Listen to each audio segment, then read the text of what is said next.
의견 진술 아니 의견 진술 기회 좀 들어보고 또 하시죠. 예. 의견 진술 기회 드리겠습니다. 의견 진술 기회 드리겠습니다. 먼저 저도 12월 4일인가 아마 4일인 거로 기억이 되는데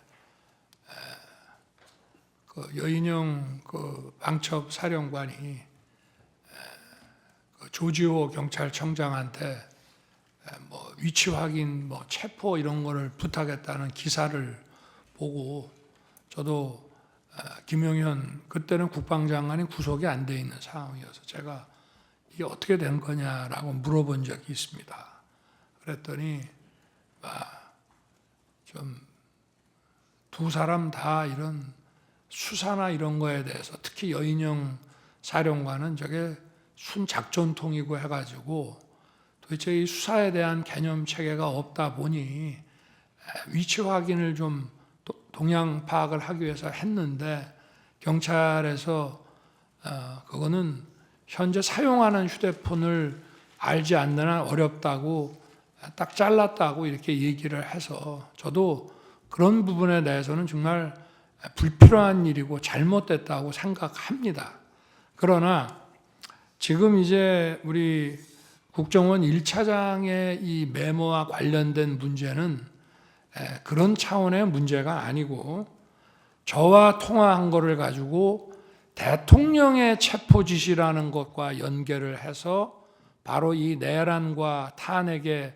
이 공작을 했다는 게 문제입니다. 지금 제가 그 당시에는 지난번에도 말씀을 드렸지만 국정원장이 미국 출장을 갔는지 여부에 대해서 좀 오해가 있다 보니까 사실은 직무대리인 1차장에게 통화를 하게 된 그러면서 지금 이런 상황이 지금 발생을 했다고 지난번에도 말씀을 드렸는데요. 제가 여인영 그 방첩사령관을 도와줘라라고 한 얘기 그리고 제가 1차장에게 이따가 전화 혹시 할 수도 있다라고 한 8시 반경에 얘기를 해서 10시 넘어서 제가 이제 계엄 선포를 다 하고 올라와서 전화를 한 이유는 아까도 말씀드렸지만 몇 차례 본 적도 있고 또 뭐 일도 열심히 하는 것 같고 이렇게 해서 제가 격려 차원의 전화를 한 건데 그중에서 제일 중요한 부분이 우리 홍 차장이 여인영 사령관하고 육사 선후배잖아 하는 얘기가 가장 중요한 얘기인데 아까 그 얘기 못 들었다고 거짓말하지 않습니까? 제가 전화를 한 이유는 간첩 사건에 대해서 국정원이 가지고 있는 정보를 전부 경찰에만 주려고 하지 말고 방첩사도 수사 역량이 있고 원래 지난 정부에서 방첩사 수사 요원을 2분의 1로 감축을 시켜서 군 방첩 활동과 방산 이 안보 활동에 지장이 많이 초래가 됐기 때문에 우리 정부에서는 수사관을 계속 증원해 나가면서 이를테면 창원의 방산업체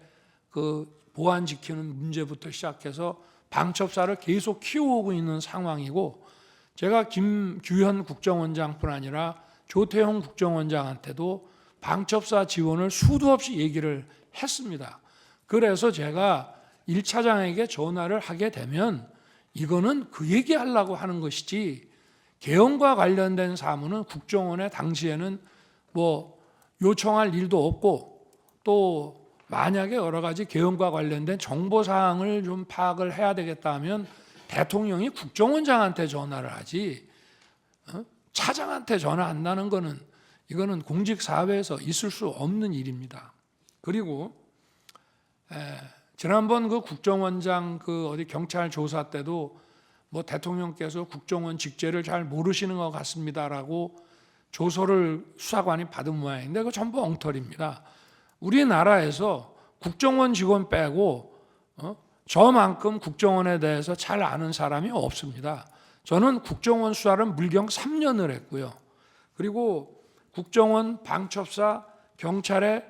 이 대공 역량을 보강하기 위해서 취임 이후에도 엄청난 노력을 했을 뿐 아니라 국정원 인사를 벌써 여러 차례 해온 사람이라 속속들이 저는 잘 압니다. 제가 1차장한테 이런 얘기를 한 것은 육사 선후배이기 때문에